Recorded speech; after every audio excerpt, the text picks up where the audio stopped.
Good morning. Welcome and welcome back. It's Judy from Thistledew Creations. And today I'm packing up two envelopes for Happy Mail. They're each 6 by 9. And I've got decorated envelopes. These are recycled decorated envelopes that I did on the weekend. So they're envelopes I received Happy Mail in. And what I've done is just covered the front to cover up any of like my address, the person who sent it to me, their address, and just decorated the whole front of the envelope with a large pieces collage. And then the tag that I wrote the address on, I've just covered with this Post-it. It's this pretty rose one with kind of a grid pattern. And I've written the person's address on it in the center of the envelope. And then I write my return address on the flap. This is a really nice envelope. It's got the metal tangs on it. So I will use that to close it up, but I'll also glue it shut. And then the other one, same idea. I've collaged all over the front of the envelope just with scraps out of my scrap drawer. This one has one of my bordered labels that I just printed off of Pinterest. I print them quite often and just cut them out. And then you can see that this has already been stuck down and unstuck. I was able to get it up without ripping it. So I'm just using the envelope pretty much as it was. So the idea with the Happy Mail envelopes, I love decorating them. I enjoy the process of decorating them. And when I receive one that's decorated like this, it makes you smile when you open the mailbox. It even makes the people at the post office smile when you hand them in to them. Anyway, the person that receives this one could then just cover my label and resend it, because actually I'm going to write my return address on the flap as well. They could cover up the flap where I've written my address, or they could rip that off and use it as the mailing label and then write their address on a new flap that they create. They can decorate the back. A lot of people I see stamping on the envelopes as well. So I've done a couple of times I've done stamping and stenciling, but I love collaging, so I do that most often. It's a great way to use up little bits of scraps. You don't really have to think about it too much. So I'm going to show you these kind of in tandem because they're almost identical, but not quite. I'm sending them out at the same time, so I've kind of put them together at the same time. So the first item that I have is a piece of this vintage bed sheet with the printed roses in like purples and blues with a couple of greens for the leaves.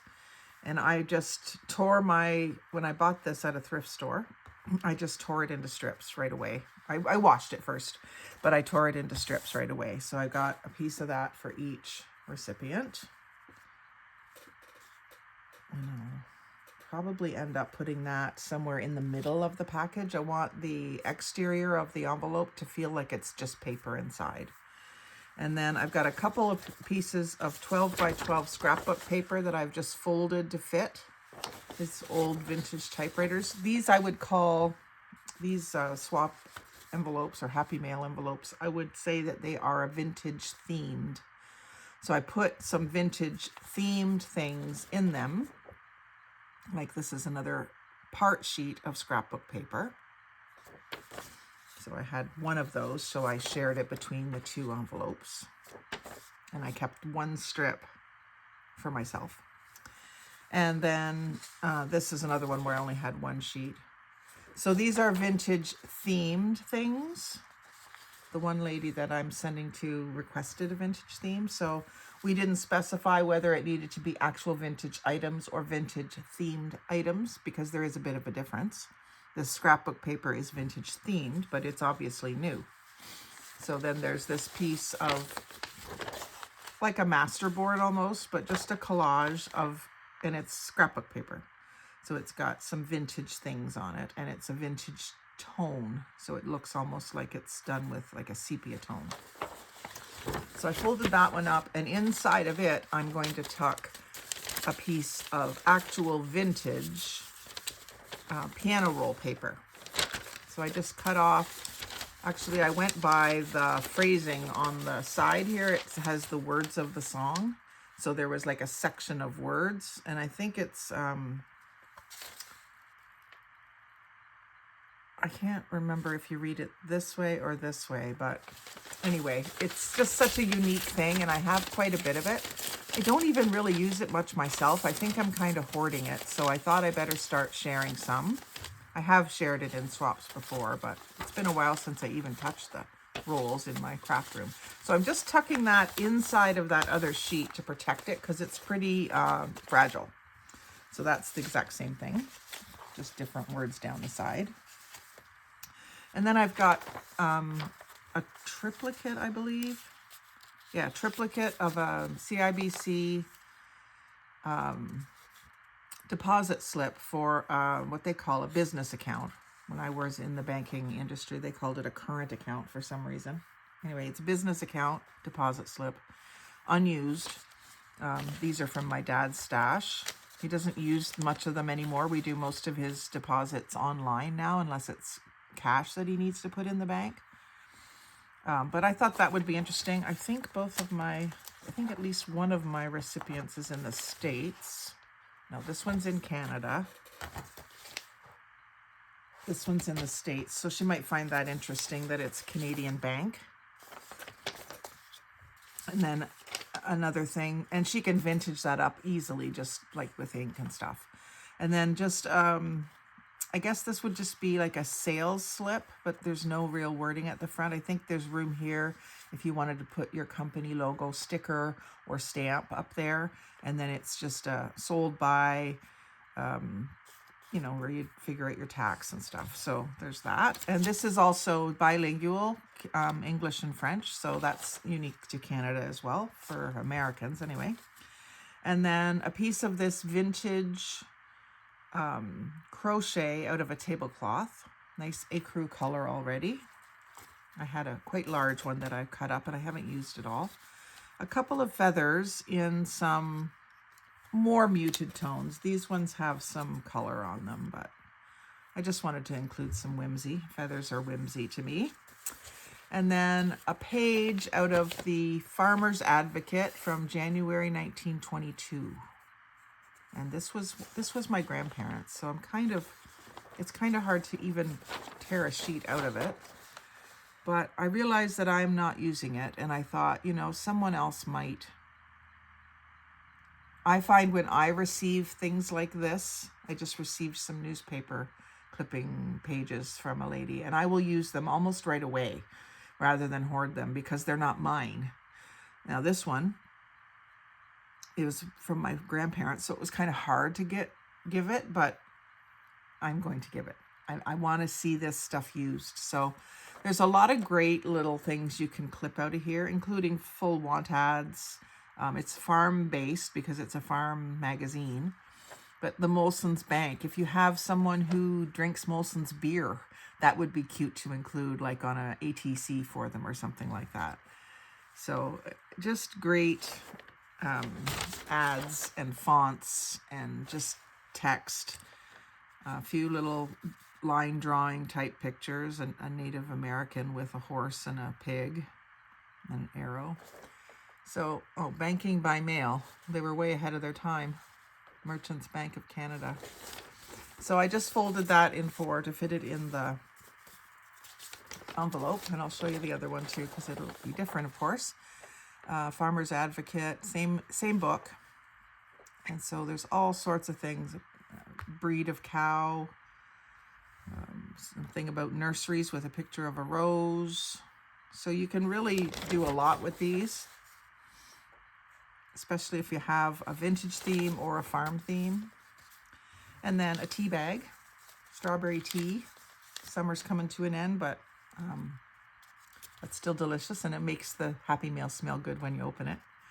And then these are pockets that I made. So this one I made last weekend, I think, and it's an junk mail envelope. I used up some junk mail envelopes that did not have the crosshatch on the inside. I saved those ones for collaging and using in different ways, but this one did not. It did have a window, which I elected to just cover over top. And I folded it up to create this second pocket. And so I just tucked this little kind of vintage looking girl in the back here. And then a couple of tags that I just cut out of a photo album. I just loved it. I bought the photo album for the paper that was in behind the plastic. And then this is just a actually this is an envelope. I thought it was a piece of cardstock. This is one of those little tiny coin envelopes, and I ran it through my embossing machine. I just love what that does to them. I'm going to do a bunch more of those. And then this is duct tape that has a peel off backing, so it's like a foil tape. It's very sticky, and I've cut it into sections and ran it through the embossing machine as well, so that will make a fun sticker for somebody. And then the other one, it's a music page pocket that I made out of I think it was like for an organ, because it has the notes written right in the music notes, CBB. Like, it's either organ or very basic learner's music book. And I got two of the same sort of thing. This one is the same little envelope. I got these from a friend of mine who got a great big haul from someone. And this was like a almost full box of these. I think my friend took some out of the box and then gave me the rest. But as I started to use them, I realized that the bottom edge of them is all crooked, which is just kind of weird. So they must have been like a second that someone got cheap somewhere. But anyway, I ran it through the embossing machine, and you could cover that up with some lace along the bottom or something. And then another piece of that sticker duct tape. So I'm planning to do a whole video on things you can get at the hardware store for junk journaling, because I work at a hardware store. There are a lot of things.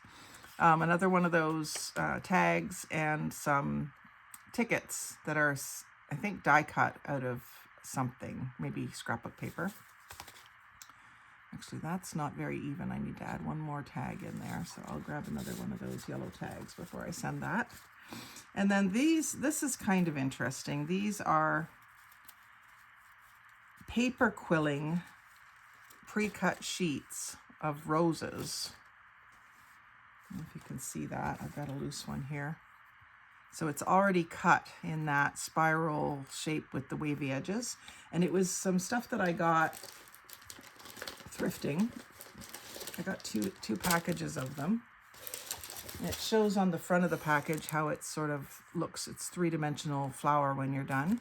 So I've photocopied the instructions in case they want to play around with actually doing it. There's a special tool for it, but I think you could probably figure out a way to do it without the tool. The tool is just basically a dowel with a slit in the end of it. So it shows you how to do it. So I photocopied those to include with each lady's package. And then the one that's going to the States, I put some Canadian Tire money, because I figured they probably will not have seen that before. And it just is an interesting vintage thing. These are in really good shape. I've been collecting Canadian Tire money for years. I worked there when I was in high school. And at that time, they were still using the Canadian Tire money, of course. And I believe it was 4% back on your purchase in Canadian Tire money if you paid by cash or check. You didn't get it if you used your Visa. But if you paid by cash or check, then you got the Canadian Tire money back, 4%. Now, they do a points card now, like every other retailer in the world seems to do. And I don't know if it's still 4%. There might be more costs involved with that program. I don't know.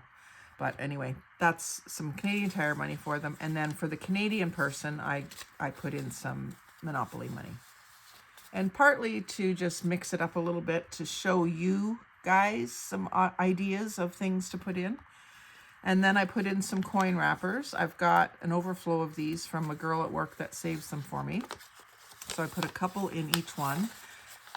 For the American one, I made sure that I had a $1 coin and a $2 coin wrapper, because they don't have $2 coins in the States.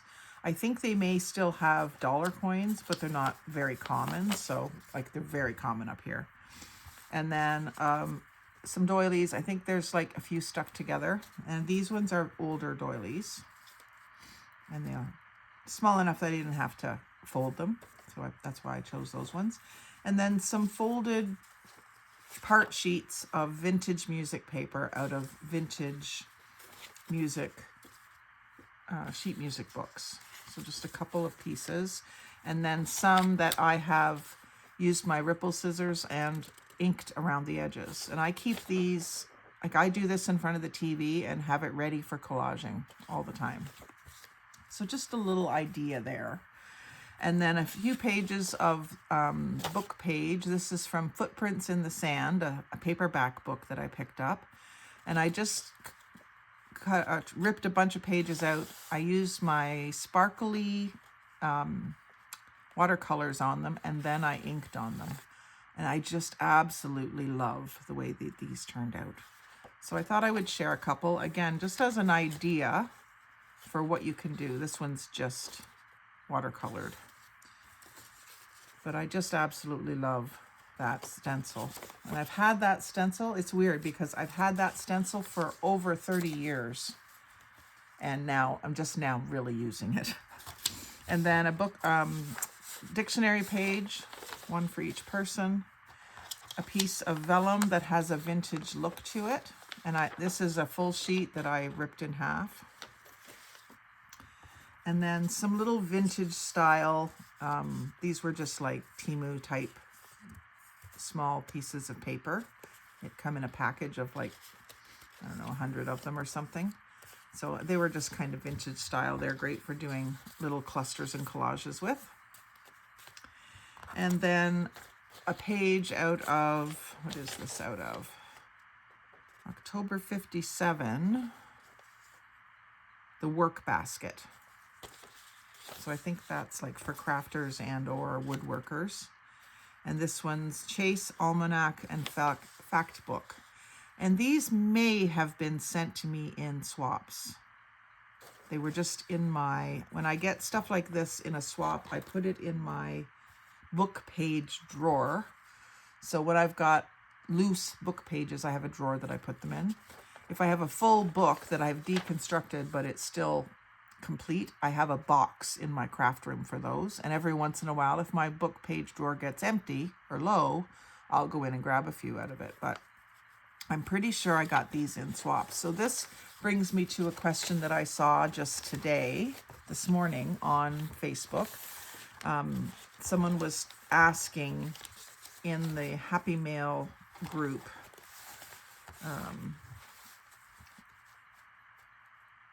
Happy Mail Movement and Junk Journaling with Linda, I believe it is, with Linda Stiles. Someone asked the question, so what does Linda do with all the stuff that we send her? Does she just pass it on to other people? And it's like, she probably uses most of it, but everybody gets things in Happy Mail that isn't their style sometimes. So if you do, you know, I have a certain box that I put those kinds of things into over by my envelopes and my mailing supplies. And when I'm stuffing Happy Mail, I can look in there and see, especially if someone has asked for something specific, like say someone asked for anime items for their Wednesday wishes or whatever it happens to be. Anime is not my thing, so I'm not going to have a little drawer at my desk for anime because I don't do it. But if I received anime in a swap or a random Happy Mail, I wouldn't just throw it away. I would put it over by my mailing stuff, and then if someone did request anime, I would go over there and say, okay, yeah, I've got some anime stuff. I'll send it to her. So there's nothing wrong with passing it on, paying it forward if it's not your thing. But what I find is most of the things that I do receive in Happy Mail, I want to use them and I use them up pretty quickly. Things I buy can sit and sit and sit while I use up the things in my Happy Mail. So it's different for everybody, I'm sure, but it's okay to pass things on. I think we all give things with an open heart, and once it's in your possession, it's yours to do with what you wish. That's my take on it anyway. And I try to send Happy Mail with no strings attached. Even if I'm in a swap that's organized by a Facebook group and they have all these rules and all these things you're supposed to do, if somebody doesn't send back to me or if the package doesn't make it to me, I don't get myself bent out of shape about it. I'm not reporting it to an admin. That's just not me. There's 1,000,006 reasons why someone couldn't return Happy Mail or couldn't participate in a swap. Sometimes I sign up for a swap at 11 o'clock on Sunday night while I'm laying in bed, and I forget all about it the next week. And if there's nobody reminding me, I might completely forget about it. So usually, here's a tip for you if that's you. If you tend to do that, a tip for you is when you commit to doing the swap, once you've got your partner, message them right away on Messenger and say, "Hi, so-and-so from Junk Journals and whatever. I'm your partner for the whatever it is swap. Is there anything specific you're looking for?" Or whatever you need to ask them. Sometimes you need to ask them that kind of question. Sometimes you don't. You've exchanged your addresses in Messenger. You've made contact in Messenger. And then what I do is every once in a while, I go back through my Messenger messages as far back as I can, as far back as I feel I need to. I go back through them, and it's mostly, for me anyway, it's mostly stuff from the junk journaling world, not much personal stuff in Messenger. There's a few people that still messenger me, but most of them use text messaging if they know me. So anyway, I go back through that, usually on a Sunday when I've, kind of downtime, planning for the next week or whatever. And I'll go through my Messenger messages, and then I will be reminded then, oh yeah, I contacted this lady because we're supposed to be swapping and I forgot all about it. And then I get my act together, address an envelope right away once you remember, and have that sitting on your desk with a little Post-it note saying, this was the Halloween swap, or this was the vintage swap, or I'm supposed to send her a decorated envelope, or whatever it was. And that's a good reminder. I need a physical reminder. I can't just have it floating around in the cloud. So that's how I keep track of them. And it works pretty well if you do it regularly. And then the other thing, I do Happy Mail, just random act of kindness. So if I have a group that has an RAK list or an address list of any kind, sometimes it's a birthday list or whatever, I will print those off. And I actually tick off the names as I send them a random act of kindness. And I try to do one a week so that it's not a lot of mail all at once, just sort of spread it out. We all have time, right? And then usually when you send a random act of kindness, if the person is active on the Facebook groups, they're likely going to send you something back. I know I do. If I received a random act of kindness that isn't part of a planned swap, I usually will take, because I might not have their address otherwise, I'll take their address, put it on the front of one of my decorated envelopes, which are always ready to go, and just put on the back that it's a thank you for the RAK you sent me.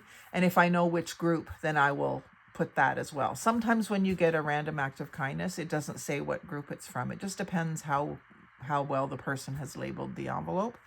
So on these ones, I put JJJ Canada Random Vintage Swap.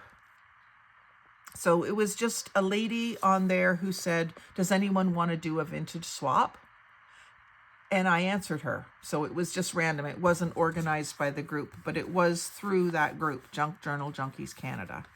And then this one said RAK, so Random Act of Kindness for Creative Space, Junk Journals and Crafts. So I think it's very important to put the group so that you can go on and thank that person in the group, in the right group. Because I do see a lot of people posting, thank you to so-and-so. I don't know which group you were in, but maybe it was this one. So then, then you have to go and post it in every single group, which isn't really a big deal. But the more groups you're in, the more of a big deal it can be. So I'm in about 40 groups.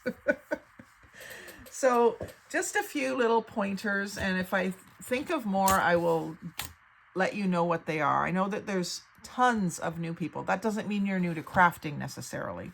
But if you're new to the happy mail thing, which seems like a lot of you are, and I'm not, certainly not, I've only been doing it for a few years, but I don't know how much longer than that people have been doing it. So I'm not sure if I'm a veteran or not, but I have a little experience and I really enjoy it. And I've figured out a way to manage it. I did start a spreadsheet to keep track of happy mails at one point, and it was more work than I wanted to do. It was like homework, and I don't need that. Going through the messenger messages is a great way to do it, because at the same time you might catch a message you forgot to answer, and you might just reconnect with someone that you haven't talked to in a while, like my friend down in Nova Scotia, Wanda Ford, who I always love to mention because I think it gives her a little kick. Every once in a while, we just message each other out of the blue for no reason. Just like, I knew that she moved, so I asked her how her place was coming along, and, she's happy to share with me. And we're building a friendship that way, and we've never met. So happy mail is a great way to connect with people, especially if you feel a little bit disconnected from the people around you, which some of us do, especially since the pandemic. So I encourage you to do it. Just keep your wits about you. Keep track of things. Don't send things you wouldn't want to receive unless it's something that person has asked for. Like if you consider it trash, don't send it unless they asked for scraps. You know what I mean? So I always try to send interesting things, pretty things. Sometimes it's all stickers and scrapbook paper, and then sometimes it's more of a mix like this one. I think this is a nice representation of the kind of happy mail I like to send. But when you get sending too much of it, you run out of interesting things sometimes. So you send what you have, you send what you can spare, and it's all gifts. So you don't look a gift horse in the mouth either. Okay, that's enough rambling. I want to thank you all for tuning in today, and I hope you've enjoyed seeing this and learned something from it. I welcome any comments below. If you have other tips of things you like to include, or tips of how you keep track, or tips of how you mail, would be great for any of us too. We'd all like to know how to send these things cheaper. In Canada especially, I know in the States they have pirate ship and things like that, and we just don't have that up here. So if anyone in Canada has cheap methods for shipping other than Canada Post, I'd be happy to hear them. So anyway, thanks again for joining me. Like, comment, share, and subscribe. But most of all, have a great day and happy crafting.